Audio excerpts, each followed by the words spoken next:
Humans Don't Make Good Familiars, Book 3, Chapter 40. Warner's Point of View. Today or tomorrow, the world may end. This is the culmination of 2 lifetimes of effort, practice, and study. If we fail, countless lives will be lost, and Mojo will wither and die. I stared out over the fields and forests, and up at the mountain's peak. Dragon's Hoard, the site of 2 great battles involving dragons, one of which we lost to time, and one yet to happen. So, steady wins then? Nine said. He and I were relaxing. Everything was done now. All the preparations were finished a few hours ago. Now we needed to rest. We sat and ate some kind of pear-like fruits. He was perched on a small log I pulled close to me. My legs were propped up on either end, and my back rested on the fort's wall. You got guard duty later? I asked. No, I already finished it, he said. How's your new familiar? She's good. Did I tell you what it was? No. It's a salamander. If you can believe it. Oh, wow. Isn't that a pretty good one? I remember fighting a noble that had one once. Yes, it is a very high-quality familiar. Where is it? The tunnel. Oh, sorry, I said. No, if it can slow the dragon down more, then having high-quality familiars is exactly what we need, he said. So, when do you think it will happen? At any time. Once the dragon breaks free, the signal spells will be cast, and everything begins, I said. Will there be any, I don't know, warning? Nine wondered. Well, last time the portal opened, it was really loud. We may be able to hear it, but we have Niema in the tunnel watching, so we'll know immediately. Good. Every second counts. You know, I've always wanted to ask about this. How do Niema know about seconds and stuff? How do you measure time here? What do you mean? We just do, he said. I pulled out my phone and told him to count to 10 seconds. And I would time him. I did, and he was almost exactly right. Then I did a minute, then 5. Every time he was right. That is so cool, I laughed. But then Suma flew up. 9. Captain Gagolus has requested to see you at Storage Dugout 1. Suma said. 9 sighed, said goodbye, and flew away. Hey, Suma, want to rest a moment with me? That sounds nice, she said, and perched on my shoulder. At some point, she and I drifted off to sleep in the grass. I had an unusual dream, one of being a cloud drifting behind a boat. Nearby a song was being sung, but since I didn't have ears, I couldn't really hear it anymore. I just knew there was singing, and I knew the person singing was sad. Fauna! Suma yelled in my ear, startling me awake. I jolted and fell to my side. She fluttered off quickly and landed on the ground. Frick! Ow, Suma, my ear, I complained. The dragon is coming, right now. She yelled, horrified. I looked up into the sky, expecting to see the blue and green flames that were the signal of the portal's opening, but the sky was clear. Only the normal orange with a few pink clouds. What? But the signal isn't— Zachariah is dead, she said simply, urgently. I know it. I felt a flash of confusion, then sadness, then fear. Are you sure? I asked. Certain. She had a deadly serious look in her eyes that made me trust her. Without hesitation, I cast a signal spell into the sky, and the flames danced. Other spells were cast all over the base. In response, it was time. The fort erupted into chaos as every Niema woken and began to report to their designated locations. I summoned a chariot, and Suma flew to the healer's tents. Just as I got into the air, a sound like 10,000 thundercracks ran out from the direction of the tunnel, and the trees and bluegrass shook as the ground shook. The air filled with panic and rushed squawking of thousands of Niema racing against time. Chariot doesn't turn quickly, so I was not dodging anyone on the flight there. Instead, they flew around me, and one poor Niema got caught up in the wind tunnel and flung out the bottom. He was okay. The same thing happened to 9, and he was all right. I landed in my position, an overlook with the rest of my squad, near the tunnel. Dozens of Niema circled above us, hundreds of feet in the air. The chatter of orders being given out faded into the background as the thumping of my heart filled my ears until they started ringing. I summoned my armor, shield, and new hand axe with a spell to prevent healing that myself, Seal, and Selakar finished yesterday. I placed the axe on my hip, just in case, but summoned destiny to my hand. And then we waited. Do you feel that? Lieutenant Datu asked, looking a bit uneasy. That's a lot of mana, 20, one of our newest members said. Is that from the dragon? Does not feel right. Ungi, the other newest member said. That does not feel like father's mana, or normal mana, Captain Gagolus said. It is more like a dull jar. Neutral aether, I said. The portal is open. My mind flashed with images of what was likely happening. If the plan was working, then the moment he emerged from the portal, every familiar down there would open fire. Of course, they'd be nearly instantly killed. But then he'll move towards the nearest opening, straight into the kill box, where more familiars and ruins and traps awaited. They will all fail to stop him, of course, but they will hurt him, make him burn through mana, make him heal himself, and some would even absorb the ambient mana directly. From the tunnel, we all heard the sounds of distant explosions, cracks of lightning, screeching. A battle was being waged. "Blow it!" someone near the tunnel yelled as the sounds of devastation got closer. Multiple runes were activated, and the tunnel collapsed. He'll need to heal himself and use magic to dig his way out. That was it. The last line of defense before his escape. Now was the time. The earth split, erupting upwards with a violent fury, like a chasm opened, a purple light emanating from between the cracks. Begin ritual spells. Another voice called out from somewhere behind me.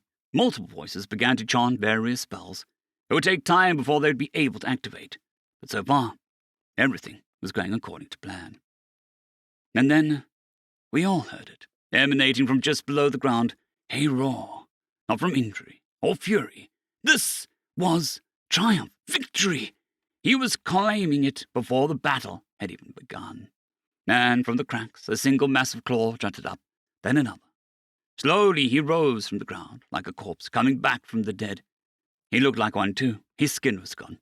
We did not see scales or hide, only muscles and tendons. We watched his blue blood pump through his body, up his mangled arms, to his rising head, and then to the raised wings. Quickly his scales began to regrow, almost in the blink of an eye. And we were frozen, all of us, too terrified to speak or move, until one Yama, very near to the front of formation, almost a foot off the dragon, called out a single command. "All squads, attack!" Seemingly, everyone was shaken out of their terror at once, and those thousands of Niama opened fire with so many spells that the dragon was nearly hidden by the dust they kicked up on impact. Occasionally the dust and smoke would be blown aside by the impact, revealing a freshly remangled form of the dragon, his limbs broken, wings torn off, face burnt away. But each of those things happened. The old injuries would be gone and replaced, like the old ones were only ever an illusion waiting to be changed once the smoke covered him again. "Railguns!" King Hydra called out.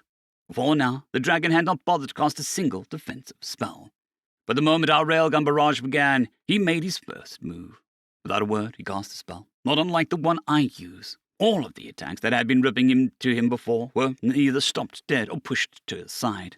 As soon as the first railgun was cast, it was stopped, not immediately, but before making contact with him. And then he spoke his first words. "Ah, so you learned magnetism while I was away. How impressive! And the power of those spells. Good, very good indeed." He swung his massive head, glaring out into the crowd that surrounded him. He then looked at me, then stopped. "Father, did you teach them this? Then watch me. I shall teach them a lesson of my own." "He's casting spells, 5 total. Be ready," Chancellor Aaron said, through a massive psychic spell. It was like an announcement to every creature within range. "Rot!" 5 castings of 1 spell. It devastated the first wave, our vanguard of over 1,000 close combat familiars, and who knows how many Niema began to wither and scream. But that attack was the signal we'd expected, trained for. The moment it happened, the floodgates opened, and the Niema took to the sky. All those Niema, which had been perfect formations surrounding the dragon, broke ranks and started attacking. The dragon can cast spells in a wide area, so staying bunched up was suicide. It reminded me of what I saw in the island of Sangu Dragon, when the Harbinger invaded with an army.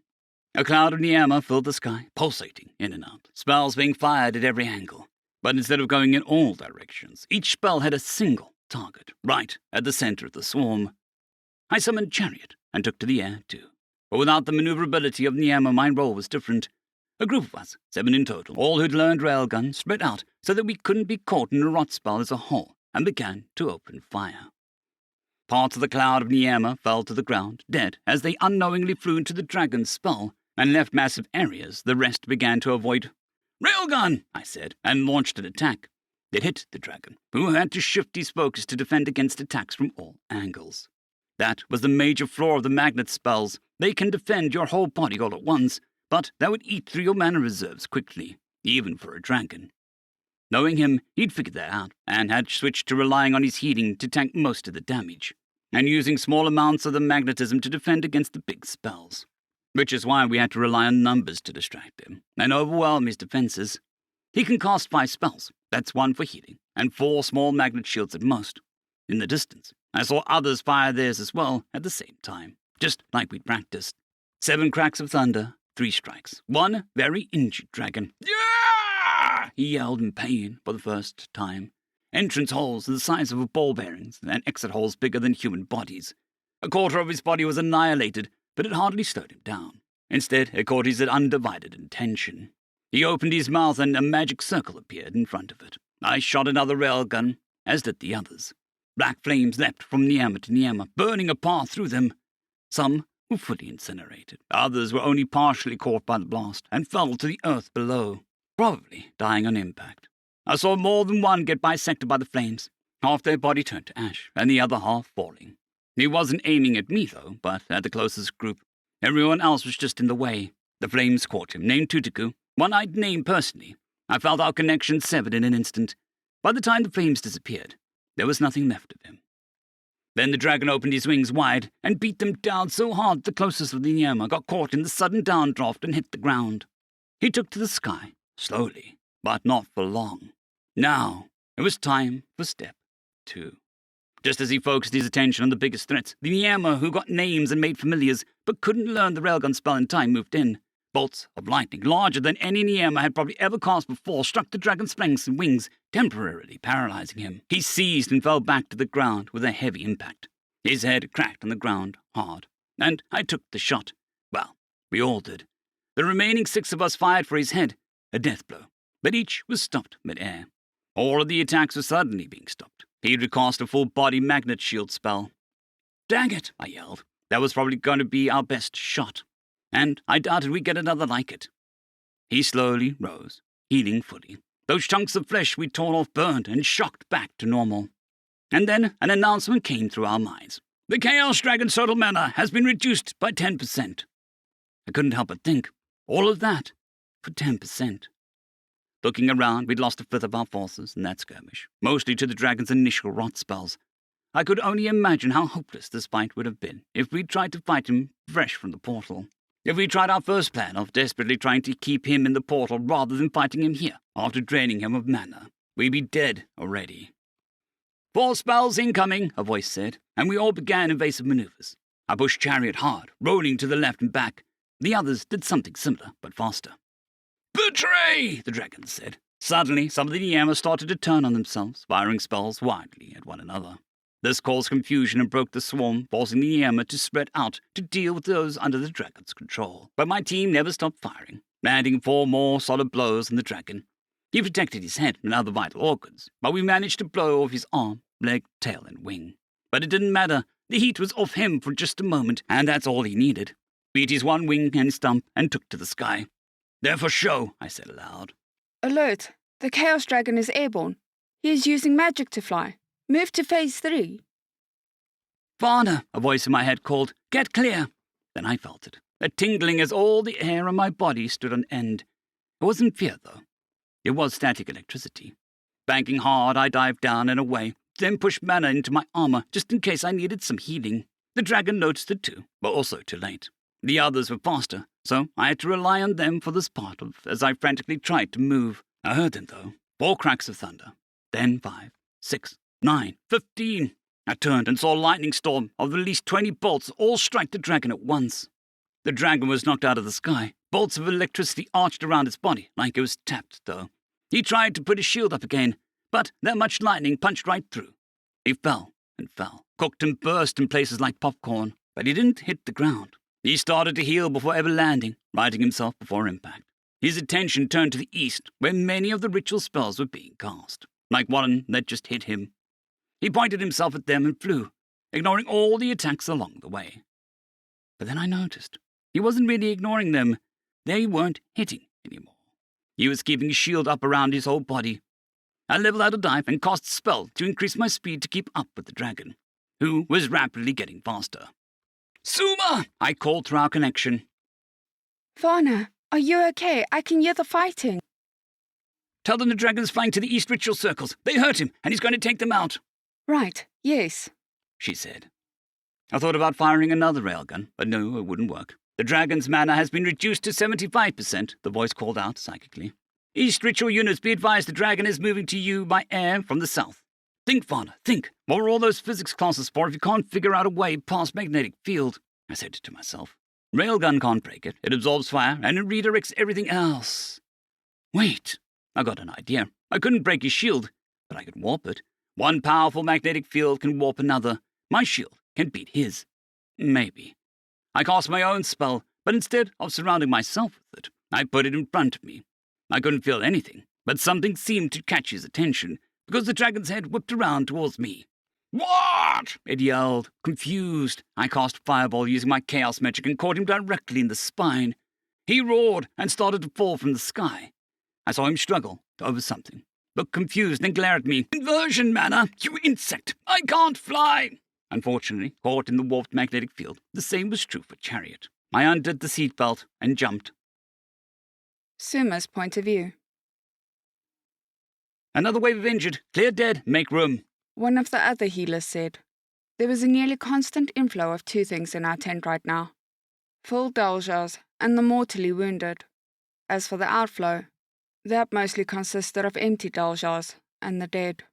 The Chaos Dragon left few with injuries that my constituents could heal, which left the burden of healing the most fatally injured to me. Two of them had already given up on trying to heal and focused solely on either fetching Daljars for me or giving me their mana to keep up with demand. I could not regrow their lost limbs like Fana could, but he had taught me how to treat the rot spell's effects, and, as of now, there was no shortage of those suffering from them. Just as I finished with one Niyama, two more would take their place. Suma! Fana called through our connection. Fana, are you okay? I can hear the fighting. I tried to say, but he seemed to be in a panic. Tell them the dragon is flying to the East Ritual circles. They hurt him, and he's going to take them out. Right, yes, I said. You, I called to one of my assistant healers. Take a message to the communicators at once. The dragon is flying for the East Ritual casters. How do you... At once, I yelled, resuming treatment of the injured Niyama. One had lost all of his feathers to the spell, and the other was nearly burnt to a crisp. In the end, there was nothing I could do. They both died, and were replaced by more. Please, please survive, I whispered, frustrated. There must be something I can do. There is. Fana's point of view. Oh, that man, so powerful at that. Yet you lack skill, the dragon said, rising from the ground. He'd fallen hard, broken bones shuddered from his body. Chariot was just as bad off. It had slammed into the ground and broken to pieces. All that was left was twisted metal and shattered runes. I used the spell that creates updrafts to land safely, and then summoned all my upgraded Jericho armor and Aegis shield. Then I summoned a weapon, Destiny, and hoped all the new runes would work. More weapons? Did he not give you the memories of how that went last time? You still talk too much, I said. I can take you home, you know, back to your world. Once I cleanse this one, end this foolish experiment, I can study the portal and we can both leave. Do you want to die here on this false world? Do you? I readied my stance and charged my runes till just under the activation point. He snorted. 2 lifetimes, 2 faces, more same arrogance. But there is no portal for you to drag me into this time. Alert! The dragon landed just short of the East Ritual circles. All units converge. The voice called out. They squawk so loudly, do they not? You have no hope of winning, I said, trying to psych him out. Why? He laughed. Because you taught a few of them about magnetism. Tell me, how far has your world come? That spell was rather complex. Have your people finally learned to tap into Aether naturally? Have you begun exploring its limits? 1,000 years of isolation sure made you chatty, I said, hoping backup arrived quickly. I really didn't want to fight him alone. And these creatures have fallen. Look at them! They saw those marks. You even went and made them your familiars. How many do you have now? 12 or 2? Or are you their king? They could do far worse. Fire! A voice yelled and multiple spells impacted the dragon. His legs were tied up by vines and his tail was severed. Then he was struck by fire and spears and ice along his back and head. I recognized the tactic. I'd seen two Niema I'd named, Sagu and Atta, do it multiple times in training. They couldn't learn railgun, but they did get a lot stronger and faster. The dragon barely reacted. Instead of casting a spell, he waited and watched them closely. I'd seen this look before, and a pit formed in my stomach. "Stay back!" I yelled. But it was too late. Atta, a younger Niema with the pale blue feathers, dived close to do another blast of fire, but she didn't have a chance. The dragon swept one of its claws and sliced her into 3 pieces. "Atta!" Saju yelled, but was smacked out of the air by a crack of the dragon's other claw. He hit the ground in a splatter of blood and skipped like a rock on a lake against the ground. A trail of blood and feathers marked his path as he went. "And now, the master," the dragon said, opening his mouth and creating a magic circle again. I raised Igus and knelt behind it as the runes activated. A wall of air like a cushion was created, and I intercepted the black flyer that roared towards me. It hit and began to slowly push the cushion back. I expected it to be hot, expected the air around me to heat up and sizzle, but no. Frost formed around the ground, and a chill hit my skin. The attack ended. "Ah, right, your inversion mana is still inside me. Even after 1,000 years, I cannot escape this curse." I noticed it. A burn, not on me, but on him. Where I'd struck him with my fireball earlier. He was still burned. In fact, it and his tail looked rotten. The bones he'd broken in his fall never healed, but had turned brown and cracked. Even the burns and punctures from Saju and Atu's attacks looked bad, festering despite fresh wounds. In that moment, I saw a way to win. "Railgun," I said, casting the spell and aiming it for non-vital areas. But he knew what I was doing. The bearing stopped and fell to the ground. 2 bolts of lightning hit the shield as well from behind. A massive bolt of fire and then 2 more railguns. "Father, we're here," 9 called out. In the sky, I saw 9, Lieutenant Datu, Captain Kokotis, Lorik, and Suma. "Squad, formation 3, the captain ordered. "He can't heal anymore," I told Suma through our connection, casting another railgun spell. "I will tell them," she answered. Formation 3 was simple. I kept the enemy's attention, and they strike from the shadows. Now it was a battle against time. Would we run out of mana before he did? Or would he work my mana out of his system before the battle ended? Suma's point of view. We dove into the forest, using the shadows and flora to our advantage. This is what we trained for, more or less. Fauna told me the dragon cannot heal. I needed to find either the captain or lieutenant to let them know. And I thanked Asham that Queen Impera sent more aid to the tent so that I could help Fauna. I was shocked to see her in the tent, but more so to see so many healers arrive with her. Apparently many of the other tents and injuries were being redirected to ours, since we were closest to the east, and they were expecting more injured soon. "They needed a skilled healer on the battlefield. Go, at once," she said, and I did. Weaving in and out of the trees, I followed our pattern, and cast another crimson bolt as I flew up from the canopy. It was only a glimpse, but I saw Fauna's battle. It was like watching 2 dragons duel. Neither could land a clean hit on the other, but the surrounding environment was being destroyed. As the dragon began to dodge Fauna's attacks rather than block them, he would move behind boulders for cover, only to have them blown apart by Fauna's spells. The dragon would retaliate with black flames or powerful swipes of his claws, but they would be stopped by Fauna's runes, armor, or even his own spells. Instead, the ground was torn apart, leaving craters behind. Diving back into the canopy, I spotted movement. It was Captain Gogolis. I flew after him and called out. Using telepathy, he contacted me. "You're out of formation, specialist!" "The dragon cannot heal anymore." "What?" We flew by one another through the forest, not slowing down. "I understand. Squad, switch to formation 7. Barna will keep holding off the dragon. We are going to get more aggressive. It has lost the ability to heal." He nodded and switched direction, and so did I. Formation 7 was similar to 3, but with tighter attack patterns and less stealth.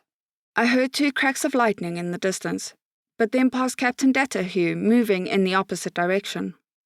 There was no way Captain Gogolis got there so quickly, so it must have been 9. Out of the corner of my eye as I darted out of the forest and cast another crimson bolt, I saw the lieutenant creating a golem and setting it on the dragon. It was not large, and was just made of vines and mud, but you must have thought it would make for a good distraction. Just then, I felt a massive swell of mana from Fauna and the dragon. 9! Get higher! The captain said through the telepathic connection. Just then, a burst of force exploded, destroying a large swath of the forest in the other direction. It made a clearing of felled trees and torn dirt. My blood ran cold as I quickly flew out to check on everyone. Fauna lost a leg in that exchange, but it was regrowing. The dragon lost both of its wings now, and had holes punched through its entire body. Suma, stay in formation! The captain called. Dodge, Suma! Fauna yelled, and then I saw a blast of black flames leaping toward me. I closed my eyes, expecting the worst, but it never came. When I opened them again, I was surrounded by flame. It arched and faded away. Fauna had his hand outstretched, casting a barrier around me. He also had the dragon's claw piercing through his shield, armor, and body. Fauna's point of view. I was impaled, but Suma was okay. 9 was too far, I couldn't save him. Hopefully he was okay. But the dragon caused some kind of powerful airburst. Being impaled really hurts, by the way. Like, a lot. Blood poured from my mouth, stomach, and even my butt. Blocking all of these attacks was draining my mana fast. But I think the same is true for him. He was blocking more, after all. I tried to pour my mana into my armor, but it was shredded. The runes unusable at this point. Even the mana channels I'd added were destroyed before I'd really got to use them. Now, you die, the dragon said, the wounds on his body slowly starting to heal. I guess I got my answer. He woke out my mana before he ran out altogether. Maybe, but you made a serious mistake. No. Will you make some final speech about how you will protect your master until your dying breath? Because if so, rest assured, you have already taken it, Dragon said. No. You just shouldn't have gotten so close, I said, and grabbed the axe from my belt. When I filled my armor and shield with mana, it filled up too. With one swing, I buried it up to the handle into his arm. He laughed, not realizing what I'd done. Is that all? A feeble wash attempt to slay me with this? He flung me off his claw and sent me flying. I expected to slam into the ground, but didn't. Instead, I felt something warm grab me. When I managed to focus my eyes, I saw Captain Gogodas had caught me with mana wrapping and was carrying me into the forest. Suma found us there too. She flew up and landed beside me. Fauna, she said, and immediately started healing my wounds. My armor was wrecked, my body spent, but at least I would be fine. I sat up and heard the dragon. He was mocking us. All that effort gone to waste. What? No! He cried out, realizing what my axe with the runes that prevented the use of healing magic did to him. Got him, I smirked. He's casting a spell, the captain said urgently. Wait, is he flying away? Suma added. Is he retreating? I asked. Lieutenant Datu found us about them, then landed nearby. Our forces will not be able to intercept him. Too many of them were injured in the initial attack, Datu said. What about the other ritual casters? Can they reach him? Suma asked. Not from this distance, only East could, and they have yet to recover from their last strike, the captain said. How high is he? I asked, summoning my bow and the atomic arrow. The captain glanced up towards the dragon. He knew what this arrow was and why I was asking. Very, and getting higher and further. He is flying away extremely quickly. He will be over the horizon in less than a minute. I stepped out of the forest and looked up. He was barely a dot in the horizon. He knew what we did. Then that battle was lost. If he escapes, we'll never be able to beat him again. Everyone, seek cover. Shield yourselves with stone immediately, the captain said, using telepathy. Though I think he said it to everyone within range, not just us. I took solace in the fact that anyone in the fort would be okay behind its walls. I pulled out my last few ball bearings and used magic to mold the arrowhead, then nocked the arrow. The 2 sets of runes from the bow and arrow activated, and I cast a spell. Railgun, taking aim at the dragon and ramming the magnetic trail all the way to him. The captain chimed, He just cast that shielding spell again. Everyone, look away, I said, and loosed the arrow. It fired from the bow with a deafening crack of thunder. The moment it was fired, the captain created a barrier of stone between us and the explosion. Using magic, I guided the arrow. Even with my eyes closed, I could almost see it fly through the air at supersonic speed and hit its shield spell. A few moments passed, and all the shadows around us disappeared, except the one cast by the stone that our team was taking cover behind. Then came the shockwave. My eardrums burst despite the fact that I was covering my ears and wearing padded helmet. I cast a healing spell on all of us, and by then the light had faded. Everyone had blood trickling from their heads. Suma and the captain had fallen to the ground, stunned. But we were alive.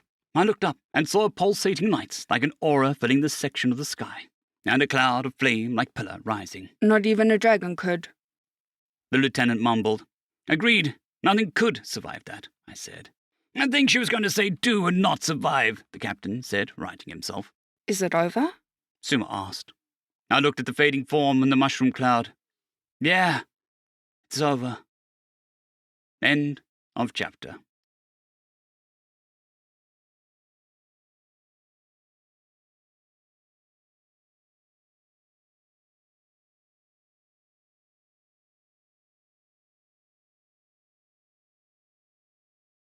I'd greatly like to thank our Tier 5 channel members, Casper Arnholtz, John Creighton, Manatharia, 050, Dragzoon W.R.E, and Elijah Silvercross.